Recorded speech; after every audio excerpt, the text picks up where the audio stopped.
Hey, what's going on YouTube? Oh my gosh, 2019 just ended and we're beginning to start the new year. And so much has happened since that time. I'm looking back at my old videos and my old photos and I'm really just seeing the amount of growth I've had from over time. And for me personally, if you're following me on this channel, you probably know that I also do real estate. And real estate for me has been pretty slow in the past year. So what I've been doing is just saving up extra money and kind of waiting for that next big hit. And right now I'm actually going in on a 100+ unit apartment complex deal with a couple buddies of mine around the local area that I'm at. And so I wouldn't have been able to do this if I didn't stick to my numbers and really understand that it's the metrics and the mindset of having the patience to actually go in on a good deal.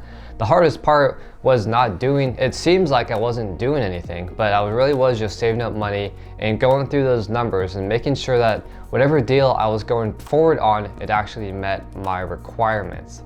If you're interested in that video, or maybe that process and how I got started or how I learned about it, let me know in the comments below and I will work towards developing a video for that specifically.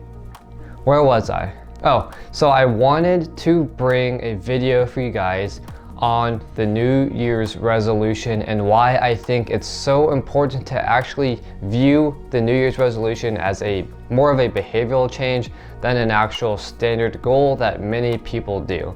And the reason why I say this is because a lot of people have New Year's resolutions and a lot of people give up after a few months or even just a few weeks because it's too much of a high goal that they can't reach.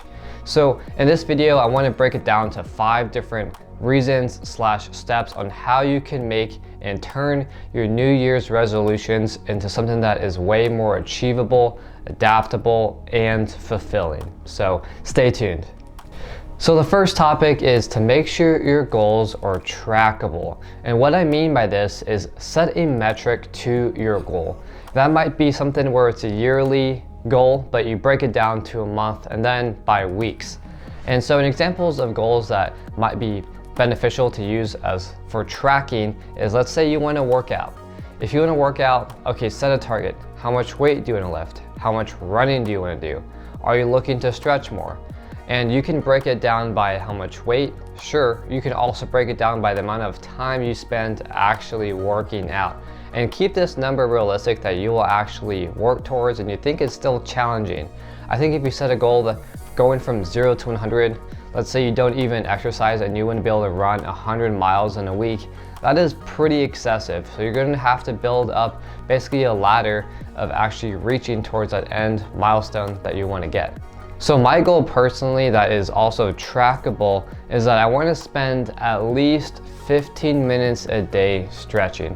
And the reason why I chose this goal for me personally is that I feel like I've always just skipped stretching throughout all my workouts. Like I've done some stretching at the end of my workouts, but I feel like I don't really give it the amount of time it deserves to actually have good flexibility from doing the stretches itself. And I think the reason why I might benefit from this, or why I am seeing benefits from this, is that stretching helps with flexibility and helps reduce sprains that come along with having tight muscles.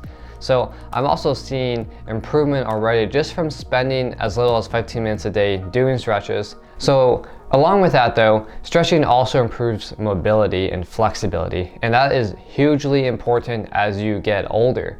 So what I'm recommending and what I'm doing for myself is to building habits on how to actually find sustainable ways to maintain that movement so that as I age, I can still do the things that I want to do. And having a stiff back or a tight neck is never really fun at all, and really falls down to the basis of what are your functional lifestyle movements. Is your muscles tight because you're not stretching? And if so, consider looking into that for further education. Another goal that can be an easily tracked metric is reading books. Reading books is a very definitive number that you can use and work towards achieving.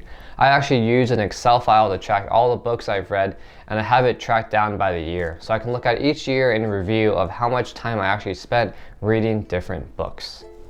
Number 2, understand the requirements and make sure you can commit to change. A lot of New Year's resolutions, like I said, are very big. I think how to make that more adaptable, more achievable, and successful for your life is to find ways where you can actually commit to those changes. And really, it takes a couple weeks to program yourself and adapt to the things that you want to do. So I would recommend, again, just starting small, and it's going to take a while to actually be used to this behavior and this lifestyle change that you're wanting to do. In addition, this should be something that you really want, something that you've been focusing on or you've been thinking about for a long time. I would recommend staying away from goals that you might have seen other people do that you had no interest in, because over time it's really going to fall back to you as a person as, is this something that I really want to spend my time doing? Because time is energy, and if you're working on something that you don't believe in or you don't find value in, then you're going to stop that task. Number 3, hold yourself accountable. I know we've heard this a lot about don't giving up or put in the extra time to make things happen. And really, I do think you have to be the teacher of your life. You can't have someone telling you what to do all the time. For me personally, one of my goals that I'm using to hold myself accountable for 2020 is that I want to have a video uploaded every single weekend. And so now I have to think, how am I going to do that? Well, I need to have a script written because that's how I stay on track. And I like to record videos in the morning because I like to have natural sunlight beam through the window, which I think it makes the video quality a lot better for lighting situations. So what does that mean? Well, that means I have either Saturday morning or Sunday morning to record. And for me to record in the morning, I have to have a good amount of rest, which means I need to be home the night before early enough so that I can mentally prep and make sure my script is written for that next day. And then that following morning, I have to be able to have enough energy and clarity and relaxation to actually record the video, edit the video, and then upload the video. So what that means though for me at a personal level is that I have to either not go to events late at night, or I have to push those events out and for a future time where I actually had extra time to afford those social events. And really that's what it's going to take to be successful. There's going to be times where you have to give up social events, where you have to go to bed early and then wake up early, or not even participate on anything that you find fun, because really it's your goals that you want to look for and achieve rather than just having fun all the time. And so a way to hold yourself accountable is to remind yourself of your goals. This is also very critical. A way you can remind yourself is maybe you write down your goals on the bathroom mirror. You're going to see that every single day when you get ready for the morning. What I like to do personally is set reminders on my phone with a timer on it, so I can trigger it at a time where I know I'm going to be home and working towards something. So I'll have a reminder that goes off on my phone that says, hey, write this topic, and then I'll spend time doing that. Another way is you can have sticky notes that you put all over your house, or you can even just have it written on a whiteboard so you visually see it all the time. It's really whatever method works for you. Number 4, understand the pros and cons of your goals. You need to have goals that you really do believe in and you find valuable. For me personally, I have to convince myself why I am doing something. So sometimes I will set up a pros and cons list of what I'm trying to do that I think is value add. An example of this is stretching. As I said earlier, I think stretching is valuable, and so I have to say to myself mentally, okay, why am I stretching? Why am I going to spend 15 minutes a day doing something that I already know how to do? Well, it's the act of stretching that is going to help me in the long run, because I won't have any backaches or problems with mobility because I'm doing that behavior daily.